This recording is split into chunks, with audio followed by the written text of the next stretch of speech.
परिवार का गुजारा करते। ये उड़ीसा के याजपुर गांव के थे। इनको बंधु महंती कहते थे। प्रायः इनका उदर पोषण केवल भिक्षा से ही होता। दो चार घरों में जाते, मांगते, जो कुछ मिलता उसी से परिवार चलता। पर जहां सत्संग होता है वहां जाया करते। सत्संग के प्रभाव से इनके मन में एक बात बैठ गई कि जीवन का उद्देश्य भगवत प्राप्ति करना। तो वैसे ही धन संपत्ति भोग सामग्री से रहित थे, तो कोई भोग वासना, कोई धन आदि का अभिमान, ये जो दोष बुद्धियां, ये तो इनके हृदय में स्वाभाविक नहीं थी, क्योंकि भिक्षा मांगते थे तो दैन्यता थी। और सत्संग से बात बैठ गई कि जीवन का परम लाभ है भगवत प्राप्ति करना। तो ये उतना ही मांगते थे जितना उदर पोषण के लिए, परिवार के लिए आवश्यक था। ऐसा नहीं कि भिक्षा मांग रहे तो बहुत सारा मांग लिया और खूब बेच करके उससे भोग सामग्रियां ला रहे, नहीं। जितने से उदर पोषण होता उन 4-6 घरों में मांग लिया, मिला तो मिला, नहीं तो उपवास कर लिए और एकांत में खूब नाम कीर्तन करते। प्रत्येक साधक को अपनी दिनचर्या में ऐसा समय रखना चाहिए, वो 1 घंटा, आधा घंटा, जिसमें नाम कीर्तन हो, अति आवश्यक है। नाम कीर्तन 24 घंटे में अपनी उपासना पद्धति में, दिनचर्या में जरूर रखना चाहिए। अगर 2-4 उपासक साथ हो तो और अच्छा, नहीं है तो अपने को एकांत में बैठकर स्वयं नाम कीर्तन करना चाहिए। कोई संगीत आता है तो ठीक है, नहीं आता तो अपने पास संगीत है, तालियां बजा बजा करके नाम की, बहुत जल्दी प्रभु प्रसन्न होते हैं नाम कीर्तन से, तालियां बजा। ये बहुत सुंदर सिद्धांत है कीर्तन का। कीर्तन से भगवत कृपा बहुत जल्दी हृदय में स्फुरित होती है, जरूर करना चाहिए कीर्तन। वो अकिंचन बंधु महंती जी अगर भिक्षा में कुछ मिला तो भगवत अर्पित करके पा लिया और एकांत, भिक्षावृत्ति से जीते, एकांत में बैठ करके नाम कीर्तन करते, नाम जप करते। अटल विश्वास होने लगा प्रभु में। नाम कीर्तन के प्रभाव से प्रगाढ़ हृदय में विश्वास प्रकट होने लगा। अब अपनी स्त्री को भी कहा कि देखो, मेरे हृदय में ये बात आती कि तुम यदि हमारी पत्नी हो, अर्धांगिनी हो, तो हमारी वास्तविक अर्धांगिनी बनो। हमारे हृदय में बात बैठ गई है कि भगवत प्राप्ति ही जीवन का परम लाभ है, तो तुम जैसा हम भजन करते हैं वैसा ही करो, तो तुम हमारी सच्ची अर्धांगिनी होगी।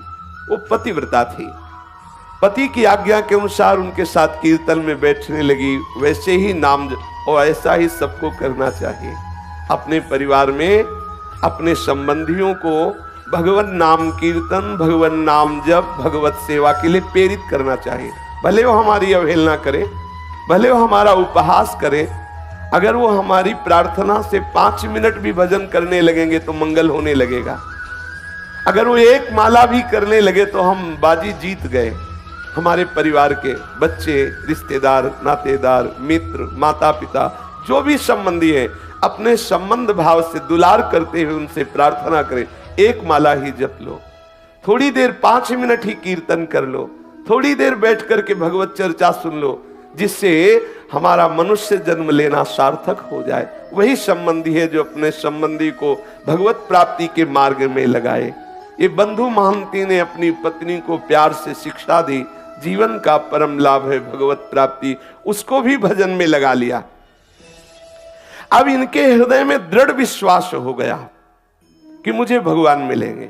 ये है कीर्तन और नाम जप और वैराग्य। पूज्य श्री गुरुदेव भगवान ने एक दिन गिरिराज जी की परिक्रमा में कहा, जब पूज्य श्री पंडित बाबा जी की समाधि आए तब वो परिचय बताया। नए नए आए थे ब्रज में, महाराज जी ने परिचय बताया कि ये समाधि पूज्य श्री पंडित बाबा की है, गया प्रसाद जी की। और महाराज जी ने कहा कि बहुत भजनानंदी महात्मा थे, और जानते हो भजन का प्रकाश उसी के जीवन में विशुद्ध उज्जवल होता है जो वैरागी होता है। जितना जितना तुम विषयों से वैराग्य करते जाओगे, उतना उतना भजन का आनंद प्रकट होगा और दिव्य अनुभूतियां होने लगेंगी। यदि हम विषय सेवन करते हुए भजन करते हैं, यद्यपि मंगल ही है, पर आपको अनुभव नहीं होगा, भगवदानंद का अनुभव नहीं होगा। हाँ, आपकी चाही हुई कामनाएं आदि आदि वो सब पूर्ण होती रहेंगी, लेकिन चिदानंद रस का अनुभव नहीं होगा। जब तक जगते भयो फिरे वैरागी, वृंदावन रस में अनुरागी, तब तक चिदानंद रस का अनुभव नहीं। गुरुदेव भगवान ने कहा, जिसका जितना तीव्र वैराग्य होता है उतना ही उसे भजन का आनंद, भजन की दिव्यता और दिव्य दिव्य विभूतियों का साक्षात्कार उसे होता है। अब उनके तो वैराग्य स्वाभाविक था, भिक्षावृत्ति से जीते बंधु महांती। अब पत्नी भी नाम कीर्तन और भजन, अब इनके हृदय में दृढ़ लालसा हो गई कि मुझे प्रभु मिलेंगे।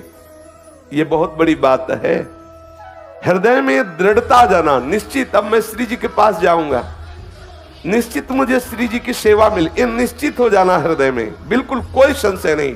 तो पक्का समझो निश्चित प्रियालाल के समीप जाएगा, क्योंकि उसकी जो निश्चितता, जो विश्वास, जो दृढ़ता ही वो उन्हीं की तरफ से आई, उन्होंने स्वीकार कर लिया है। इनके हृदय में विकलता होने लगी, मुझे प्रभु मिलेंगे। अब वो विचार करने लगे कि मुझे ऐसे भगवत भक्तों का कृपा प्रसाद मिले जो प्रभु के अनुराग में डूबे हुए हैं, कैसे प्राप्त हो, कहाँ जाऊं। जब भगवत मिलन की लालसा होती है तो भक्त को एक हृदय में पिपासा जागृत होती है। जहां जहां पिय की बात सुने खोजत तिन गैनन, कहां प्रीतम की बात सुनने को मिलेगी। कोई प्रीतम का प्रेमी मिले जो मेरे प्रीतम के रूप को सुनावे, प्रीतम के गुणों को सुनावे, प्रीतम की आसक्ति की बातें सुनावे, मुझे वो प्रीतम का मार्ग बता दे जिससे मेरे प्रीतम मेरे नेत्र गोचर हो जाए। और वो हृदय में तड़पने लगता है। घर में रज के पात्र है, एक टूटी सी झोपड़ी है और पत्नी, और कई कई दिन भिक्षा में अन्न भी नहीं मिलता, भूखे रह करके समय व्यतीत करना होता है, पर ये बड़े आनंद पूर्वक है। जिससे श्री देवर्षि नारद जी ने कहा कि जरूरी नहीं कि आपके पास धन हो तभी आप दान पुण्य करके भगवत सेवा करके भगवत प्राप्ति कर सकते हैं। देखो हालत है, बिल्कुल धन नहीं है, खाने के लिए भी नहीं है। अब उनके हृदय में ये भी कोई बल नहीं कि कोई उनको सहयोग कर सकता है, कोई उन्हें कर्जा दे सकता है, क्योंकि पता है मूल में कुछ है नहीं। तो जिसको पता होता है कि वो वापस नहीं कर सकता, वो कर्जा भी नहीं देता। उन्होंने अपनी पत्नी से कहा कि भाई मेरा जगत में कोई आत्मीय नहीं है, कोई स्वजन नहीं कि सहयोग करे, कई दिनों से भोजन भी नहीं मिला, पर एक मेरे मित्र है जो बहुत धनी है, अगर तुम साथ दो और अपने मित्र के यहां हम तुम्हें ले चले तो वहां भूखे नहीं रहना पड़ेगा। बहुत धनी है और बहुत कृपालु है और हमारा उनसे परिचय है, वो हमें बहुत प्यार करते हैं, चलोगी हमारे साथ? क्योंकि यहां तो कोई अपना है नहीं, इस याजपुर गांव में कोई मुझे प्यार करने वाला नहीं। मेरा एक मित्र है जो बहुत धनी है, मुझे बहुत प्यार करता है, वहां तुम्हें भूखे नहीं रहना पड़ेगा, कोई परेशानी रहेगी, पर 5 दिन का रास्ता है। हम लोग यदि धैर्य पूर्वक चले तो हमारे मित्र की कृपा प्राप्त होगी, सारी भूख सदा सदा के लिए मिट जाएगी। और उसका नाम बहुत मीठा है। यदि हमारा नाम है बंधु महांती तो उसका नाम है दीन बंधु। बहुत कृपालु है, बहुत दयालु है, हमें चलना चाहिए। पत्नी से कहा मुझे इस गांव में नहीं रहना। सती स्त्री पति के अधीन चलने वाली, कई दिनों से भोजन नहीं मिला। उसने कहा 5 दिनों का रास्ता है, कैसे चल पाएंगे, क्योंकि पेट में तो भोजन नहीं है, लेकिन आपकी आज्ञा है, हम जरूर चलने का प्रयास करते हैं। जो समस्त दरिद्रता और दुखों का हरण करने वाले हैं, उन प्रभु के दर्शन के लिए बंधु महांती के हृदय में वेदना हुई और वो अपने नगर से चल पड़े। एक छोटी लड़की भी थी, एक बच्चा, दोनों को कांधे पे बैठाला, पत्नी को साथ लिया, और जब बहुत विकलता होती क्षुधा की तो पानी पिला देते या कोमल कोमल पत्ते लाते, अपने बच्चों को पत्नी को देते, इनको खा लो, भगवान कृपा करेंगे, हमारे भी दिन बदलेंगे, धैर्य पूर्वक हमारे मित्र के पास चलो। देखो जो भक्त होते हैं उनको हर परिस्थिति में अपने प्रीतम ही याद आते, जैसे सुदामा जी ने अपनी पत्नी से कहा था, है हमारे एक मित्र द्वारिकाधीश हैं, बहुत बड़े हैं, आप चिंता मत करो। गए तो देवराज इंद्र से भी बढ़कर के संपत्तिवान बना दिया, सुदामापुरी की रचना कर दी। भक्त का जो कुछ भी, जैसी भी परिस्थिति, वो सब प्रभु होते हैं, केवल प्रभु की स्मृति रहती है। आप देखो, कई दिनों से भोजन नहीं मिला, 5 दिन की यात्रा है, पत्नी और बच्चे भूख के कारण चल नहीं पा रहे हैं, तो कोमल कोमल पत्ते लाते वृक्षों के और कहते खा लो, पानी देते, इसी से काम चला लो। चलते हैं, हमारे मित्र बहुत हमें प्यार करते हैं, वो दुलार करेंगे।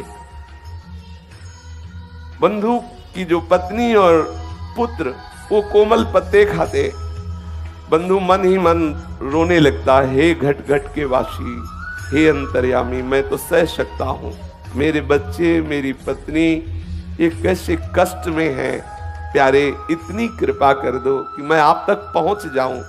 ऐसा ना हो कि मैं यात्रा ही ना पूरी कर पाऊं, अंदर से वो विकल हो जाता है, बस मुझे प्राण निकल जाए, बस आपके दर्शन करते ही तो कोई परवाह नहीं, लेकिन आप तक पहुंच जाऊं इतनी सामर्थ्य देना, बच्चों में और पत्नी में और मेरे में भी। दर्शन करने की एक लालसा मुझे जीवित रख रही है। मैं मृत्यु के भय से भयभीत नहीं हूं, लेकिन तुम्हें बिना देखे मृत्यु आ जाए तो मुझे अच्छा नहीं लगेगा। एक बार तुम्हें देख लूं, फिर भूख से भी प्राण निकल जाए तो कोई बात नहीं है। अन्न ना मिलने के कारण मैं नहीं रो रहा हूं, मैं इसलिए रो रहा हूं कि मैं आप तक पहुंच जाऊं। हे विश्वंभर, जल थल स्थल कोई ऐसा नहीं जहां तुम ना हो, मेरे को सामर्थ्य देना। बिल्कुल धन नहीं, देखो खाने को भी नहीं है, लेकिन हृदय में प्रभु के ही मिलन की चाह है। विश्वंभर, तुम्हें पाकर के ही हम धनवान हैं, तुम्हें अपना मान करके ही हम आनंदित हैं। भले हमारे प्राण भूख से विकल होकर निकल जाएं, मुझे इसकी परवाह नहीं, एक बार मुझे मिल जाओ, इतनी सामर्थ्य दे दो कि मैं एक बार तुम्हारे दरबार तक पहुंच जाऊं। ये यद्यपि मैं ये कहने का अधिकारी नहीं हूं, क्योंकि भांति भांति के जन्म जन्मांतरों में पाप किए हो, पर स्वामी तुम मेरे हो ना, तुम मेरी त्रुटियों को क्षमा करके, मेरे अपराधों को क्षमा करके, हे विश्वंभर, मुझ में इतनी सामर्थ्य दो मैं आप तक पहुंच जाऊं। मेरे नाथ, आज मनमोहिनी छवि देखने के लिए मेरा मन व्याकुल हो रहा है। मैं कैसे शीघ्र से शीघ्र तुम्हारे श्री चरण कमलों का दर्शन पाऊं। मैं समझूंगा कि ये जो मुझे परिस्थिति आई है, इस परिस्थिति की कृपा से मिलन की चाह हुई है। मैं इसे ऐसा नहीं मानूंगा कि आपका हो करके ऐसी दशा को प्राप्त हो। मैं समझ रहा हूं ऐसी दशा को प्राप्त हो तभी मैं आपका हुआ हूं, इसलिए ये भी मैं कृपा मानूंगा। हे सुर मुनि वंदित चरणारविंद वाले प्रभु, मुझे एक बार ऐसी सामर्थ्य दो कि मैं आप तक पहुंच जाऊं।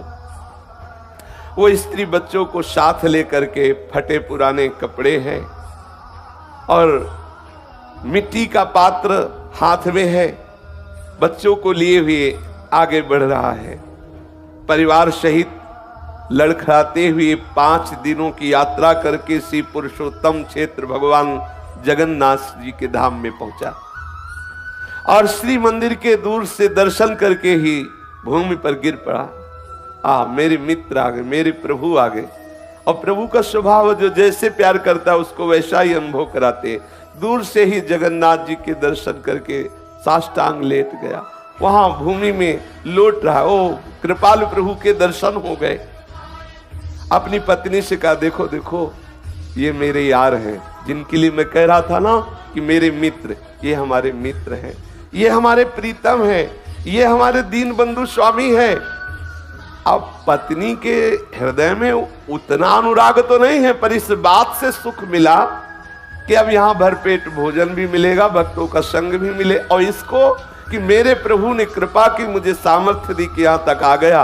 अब मैं अपने यहाँ प्राण छोड़ूंगा, अब मुझे यहाँ आनंद मिलेगा, क्योंकि प्रभु के चरणों में प्राण छूटे इससे बढ़कर क्या लाभ। प्रभु का धाम है, सामने प्रभु है, फिर तो प्राण भी छूट जाए कोई परवाह नहीं। अब वो देखते देखते ही थोड़ी देर दर्शन हुए, सिंह द्वार के सामने आकर आनंद आवेश में मगन है। कौन पूछता है उसको? पत्नी पुत्र फटे पुराने कपड़े एक कोने में खड़े ठाकुर जी को देख रहा है। सिंह द्वार पर बड़ी भीड़ है, बच्चे भूख से व्याकुल है, पत्नी भूख से व्याकुल है। वो भगवान के दर्शन करके खड़ा है। थोड़ी देर में देखा पट बंद हो गए, कोई पूछ ही नहीं रहा, कौन पूछे। उसने अपनी पत्नी से कहा धैर्य रखना, मेरे मित्र बहुत लोग आए हुए हैं ना, उनसे मिल रहे हैं। पत्नी से कहा आओ पीछे चलते हैं। मंदिर के दक्षिण की ओर जहां से जगन्नाथ जी के प्रसादी का धोवन, जैसे पात्र आदि धोए गए तो वो फेन आदि निकलता है पीछे से, उस नाले के पास गए, उसे पेज नाला कहते हैं। वहां जाके बैठे और कहा कि देखो चिंता मत करो, स्वामी के घर आ गए हो ना, अब चिंता की बात नहीं है, और बहुत करुणामय है। देखो ऐसा करते हैं ना, बहुत भूख लगी है ना, इसमें जगन्नाथ जी के पात्र धोए जाते हैं, प्रसादी पात्र धोए जाते हैं, ये पानी वहीं से आता है, अपने लोग पीते हैं और आनंद से बैठकर यहाँ कीर्तन करते हैं। कितना धैर्यवान भक्त है। अब उसी जो ठाकुर जी की प्रसादी जल वहां से निकलता है, पात्रों का प्रक्षालन का, उसी का फेन आदि लेकर ऐसे बच्चों को पवाता है, पत्नी को पवाता है और स्वयं लेता है। बोला देखो कल सुबह जब मंदिर खुलेगा ना, तब प्रभु के दर्शन होंगे, कुछ ना कुछ प्रसाद मिलेगा धैर्य पूर्वक, और वो प्रसादी जल पीता है। देखो हम लोग कितने भाग्यशाली हैं कि प्रभु का प्रसादी जल पीने को मिल रहा है। धैर्य बनाता है और आनंद मगन हो जाता है, पेट भर करके वही जल पीता है। अब कौन उसे देखे, वो पीछे एकदम एकांत नाले के पास बैठा, वो आनंद मगन होकर के प्रभु का चिंतन कर रहा है। पतिव्रता के मन में बात आ रही है कि ठीक है इनके मित्र कैसे हैं वो तो मुझे पूरा परिचय नहीं, लेकिन मुझे मित्र कैसा मिला ये मुझे परिचय है। मुझे कैसा पति मिला, कैसा अनुरागी पति मिला, कैसा धैर्यवान मिला। देखो ये है प्रीता। और उन्होंने कहा कि आप बिल्कुल धैर्यपूर्वक रहिए, मुझे बिल्कुल कोई कष्ट नहीं है, आप जिसमें राजी है मैं उसी में राजी हूं। वो हड़िया से भर भर कर वही जल निकालता है, बच्चों को पिलाया, अपना पिया खूब पेट भर करके, और कहा तुम सो जाओ, यहीं सो जाओ, सुबह जब पट खुलेंगे ना तब दर्शन करेंगे और तब कुछ न कुछ प्रसाद मिलेगा ही। अब इतना भाव ठाकुर जी देख रहे हैं, एक एक क्षण की बात। गुरुदेव भगवान कहते तुम चिंता मत करो, तुम्हारे एक एक सेकंड की बात ठाकुर देख रहे हैं, एक एक सेकंड का हिसाब अनंत गुना बढ़ा कर देंगे। तुम धैर्य पूर्वक रहो, ऐसा मत समझो कि तुम विषयों की जलन को सहकर भजन कर रहे हो, तुम ठंडी गर्मी अपमान सब सहकर भजन कर रहे हो, कोई तुम्हें देख नहीं रहा। नहीं, ठाकुर देख रहा है, एक एक सेकंड का हिसाब अनंत गुना बढ़ के देगा, खुद तुम कहोगे निहाल हो गए। देखना, थोड़ा धैर्यवान रहिए। अब वो प्रभु की प्रसन्नता के लिए वहां बैठा हुआ नाम कीर्तन कर रहा है, और भाव अंदर अंदर की, हे नाथ तुम्हारे चरणों को मैं बार बार नमस्कार करता हूं, मैं कितना अधम जी हूं, लेकिन आपने मुझे धाम बुला लिया, बिल्कुल अपने महल के समीप रखा। तुम चराचर में व्याप्त हो, समस्त जीवों के मनोरथ पूर्ण करने वाले हो। मुझे पता है कि तुम्हारे सिवा कोई करता नहीं है, मेरे मन में कोई कामना नहीं कि मैं किसी कामना से तुम्हें ये प्रार्थना कर रहा हूं, पर प्रभु आप कृपा करो, मेरी पत्नी को ये विश्वास हो जाए कि तुम मेरे मित्र हो, तुम मेरे हो। कहीं ऐसा ना हो कि इसके मन में आने लगे कि मुझे बहला फुसला रहे, कहीं कोई भगवान नहीं, देखो यहां भी आए तो कितना कष्ट सह रहे हैं। नाथ मुझे जितना चाहो कष्ट दे दो, लेकिन इसको विश्वास दिला दो कि आप हो। मुझे पता है आप हो, लेकिन इसको विश्वास हो जाए, क्योंकि ये मेरे ही आज्ञा से भजन कर रही है, कहीं इसका विश्वास टूट ना जाए। जगन्नाथ जी की भंडार गृह में ताला लगा हुआ है और ठाकुर जी अंदर विराजमान है, लेकिन प्रभु के लिए ना तो कोई दरवाजा है ना कोई ताला है, वो तो सर्वसमर्थ है।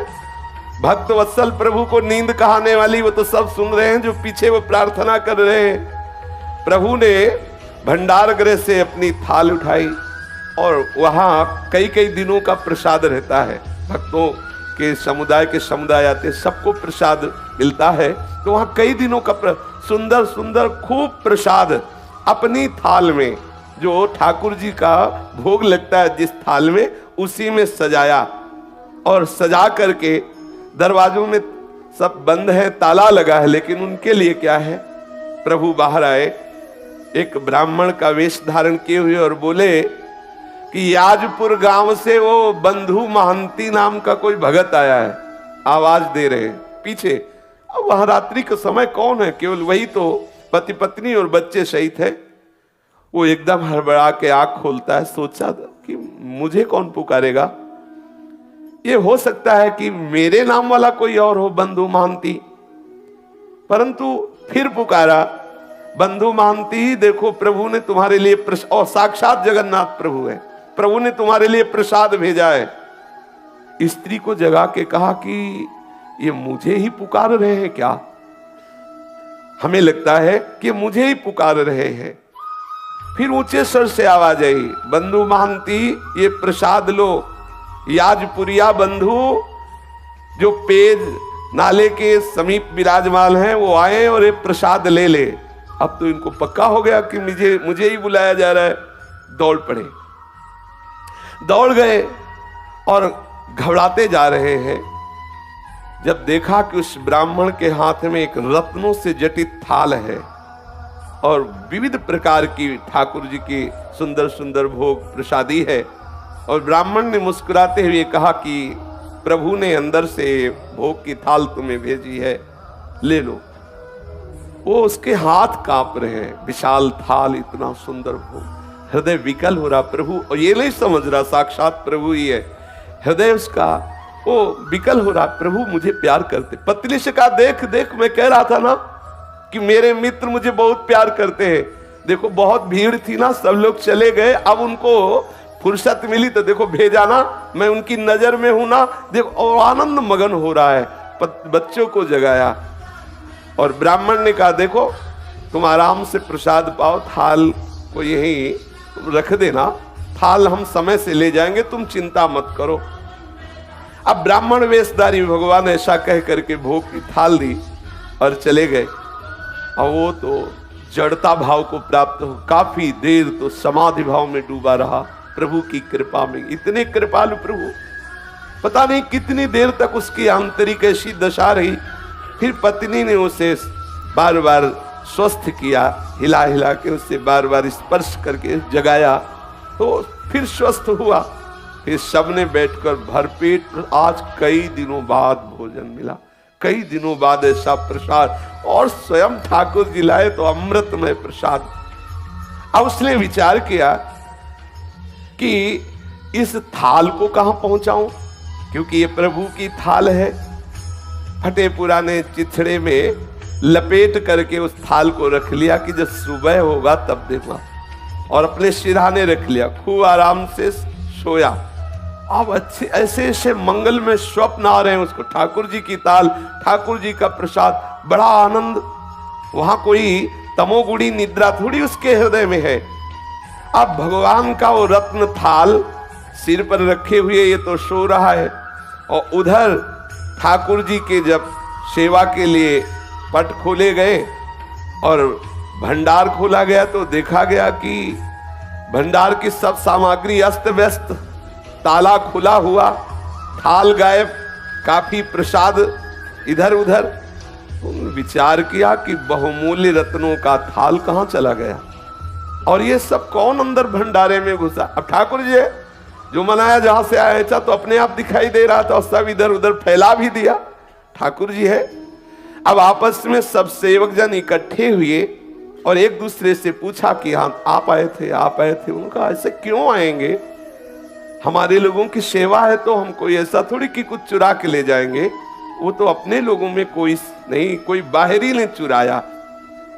अब वहां सब शोर मच गया, ठाकुर जी के भंडार का ताला टूट गया, कोई चोर थाल चुरा ले गया और प्रसाद भी चुरा ले गया। अब कुछ लोग ढूंढने के लिए निकले तो पेज नाले के समीप देखा तो थाल को कपड़े से ऐसे, फटा कपड़ा था तो दूर से चमक रही थी थाल। अरे लोग आए, बोले देखो देखो ये चोर है, ये माल भी छलाते पिटाई भी करवाते हैं बोले देखो ये चोर है, ये स्त्री और बच्चों के सहित पकड़ो पकड़ो। वो तो बढ़िया प्रसाद मिला था, थके थे ही खूब, अच्छे से आनंद से सो रहे थे बच्चे और पत्नी। अब वहां हल्ला मचे तो सब उठे आंख मीचते हुए, गाली दे रहा है, कोई थप्पड़ दे रहा है, अरे चोर कहीं का, जगन्नाथ धाम में आकर के भी तू चोरी करता है, तुझे शर्म नहीं आई? और ऐसे ऐसे स्त्री रोने लगी कि अच्छे तुम्हारे मित्र हैं, हाँ कह रहे थे बड़े कृपालु है, बड़े रात्रि में तो माल छलाते हो, सुबह पिटाई करवाते हैं, कैसे तुम्हारे मित्र हैं? अब वो जैसे ही थप्पड़ पड़ता है, जय जगन्नाथ, जय गोविंद, जय गोविंद, ये ठाकुर जी ये भी देखते हैं ना, माधवदास बाबा की भी पिटाई करवाई, ये ऐसे तैयार रहे ना। अगर फूल माला पढ़ के जय हो तो कभी ऐसा भी अवसर आ सकता है, ये पिटाई का भी स्वाद तो तैयार है ना। ठाकुर जी के पार्षदों को ये दोनों चीजें इसीलिए मिलती हैं कि उन दोनों से परे स्थिति को प्रदान करते हैं, देखते हैं अब क्या है, अब कितनी स्थिति है, कितना धैर्य है, कैसे विचार हैं। ऐसा कभी संयोग मिले तो प्रभु कृपा प्रसाद मानकर सह जाना, आप देखना आपकी हृदय की भूमिका कैसी बढ़ती है, आप कैसी भक्ति की उत्तम भूमिका में पहुंचते हैं। कभी ऐसा मत सोचना कि ठाकुर जी ऐसा क्यों कर रहे हैं, सच्ची मानिए। अब उसको तो जब पीटा जा रहा है तो बड़े आनंद प्रेम सागर में मगन होकर के बोल जय जगन्नाथ, जय गोविंद, जय गोविंद। मानो गीता जी का सूत्र उसके जीवन में प्रकाशित हो रहा है, यस्मिन स्थितो न दुखेन गुरुणापि विचाल्यते। कैसी भी भयंकर दुख की स्थिति हो, भक्त कभी विचलित नहीं होता। कोतवाल ने पूछा कैसे तुम्हें थाल मिली? तो उसने कहा विचार कीजिए, मुझे तो पता भी नहीं कि थाल कहां रहती है, मुझे पता भी नहीं कि भोग कहां रहता है। मैं तो याजपुर गांव का हूं, वहां से यहां दर्शन करने आया था। कोई रात्रि में एक ब्राह्मण आया था, उसने मुझे थाल दिया, प्रसाद दिया। वो पुजारी ब्राह्मणों को दिखाते, इनमें से कोई ना इनमें से कोई नहीं था वो। और अरे बोले तुम झूठ बोलते हो। तब वहां जो बड़े बड़े अधिकारी जन भी, उनका बात तो उसकी समझो, वो कैसे घुस जाएगा? अगर वो घुसा होता वहां जहां भंडार है तो प्रधान गेट का भी ताला तोड़ा गया होता। प्रधान गेट में तो वैसे ही ताला लगा हुआ है। तो ये थाल और ये प्रसाद, अब जो बाहरी लोग आते हैं, अरे देखो, अरे तो बहुत ऐसे, वो अंदर अंदर प्रसन्न होता कि वारे प्रभु, वारे लीलाधारी, तुम्हारी बड़ी विचित्र लीला है। बंधु ने जब देखा कि बहुत बात बिगड़ रही, पत्नी बहुत क्लेशित हुई, तब कहा देखो प्रभु, मैं वैसे तो अपराधी हूं, वैसे तो मुझे दंड मिलना ही चाहिए क्योंकि बहुत जन्मों से अपराध किए, पर नाथ आप ये देख लो कि आपकी कृपा पर कहीं मेरी पत्नी को अविश्वास ना हो जाए। ऐसी कोई परिस्थिति न डाल देना जिससे उसको अविश्वास हो जाए। कृपा सिंधु आपको जो चाहे सो करो, मुझे पता है आपकी हर एक चाल पता है।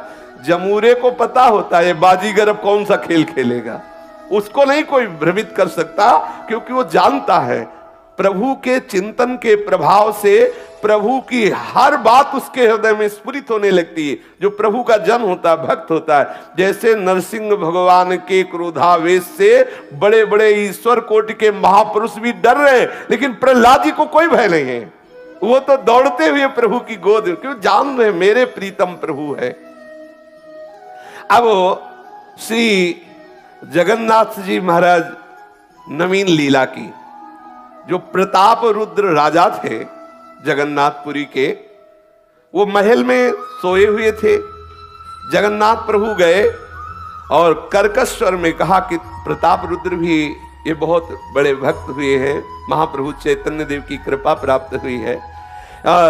बोले कि तुम यहां चैन से सो रहे हो, मेरे भक्त को दुख दिया जा रहा है और तुम यहां शयन कर रहे हो। तेरे कर्मचारी उस भक्त की पूजा ना करके उसको गालियां दे रहे हैं और उसको पिटाई करने की सोच रहे हैं, उसको थप्पड़ भी मारे। जानते हो मैंने स्वयं थाल दिया है, मैंने स्वयं प्रसाद दिया है और वो मेरा बहुत प्रेमी है, मेरा परम भक्त है। देखो जल्दी से जल्दी जाओ और क्षमा मांगो जाकर के, क्योंकि तुम राजा हो तुम्हारे राज्य में यदि ऐसे भक्त का अपमान होता है तो तुम्हें हम दंड देंगे, क्योंकि अब बड़े लीला बिहारी, एक तरफ तो पिटवाई करा रहे हैं और एक तरफ राजा से चरण पूजवाए, यही इनकी लीला है। यही बड़ी विचित्र लीला, कैसे वो कहां परिचय बना के कौन सी लीला करते हैं ये किसी की समझ में आने वाली नहीं। तू भला चाहता है तो तत्काल जा और सम्मान पूर्वक प्रणाम करके, आज से हमारे मंदिर का हिसाब किताब का पूरा अधिकारी वही होगा। ठाकुर जी ने आदेश कर दिया, आज से नीलाचल नारायण का आदेश है। जगन्नाथ जी ने कहा मेरा आदेश है कि मेरे संपूर्ण मंदिर का हिसाब किताब उसके हाथ, उसी के दस्तखत से सब सारी बात होगी। इतना कहकर प्रभु अंतर्ध्यान में, राजा तो हड़बड़ा करके उठा, तत्काल पोशाक धारण की, घोड़ा मंगवाया और वहां पहुंचा और जाकर सबसे स्वप्न की बात कही और हाथ जोड़ करके प्रणाम किया साष्टांग बंधु महांती को। ध्यान से सुनिए, राजा ने साष्टांग प्रणाम किया और हृदय से लगाकर कहा जो कुछ भी आपके साथ हुआ हो हमें क्षमा कीजिए। और सबको आदेश किया कि जगन्नाथ जी का सीधा आदेश है कि आज से मंदिर का पूर्ण अधिकारी यही होगा, इसी के दस्तखत से सब होगा। अब वो तो हाथ जोड़े खड़े हैं, फटे पुराने कपड़े हैं, कैसा हृदय इनका दैन्य भाव से युक्त हो, कैसा पद दिया। राजा ने विनय की और कहा कि जो हमें प्रभु ने आदेश किया है उसे आप स्वीकार करें।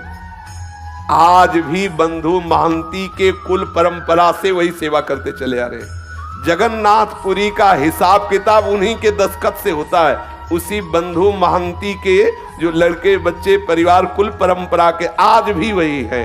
तो जरूरी नहीं कि आपके पास धन हो तभी प्रभु प्रसन्न हो, या आप उत्तम जाति के हो तो प्रभु प्रसन्न हो, या आप धनवान रूपवान कुलवान गुणवान, इनका कोई महत्व नहीं। प्रभु से प्यार हो, बस केवल अपनापन से प्रभु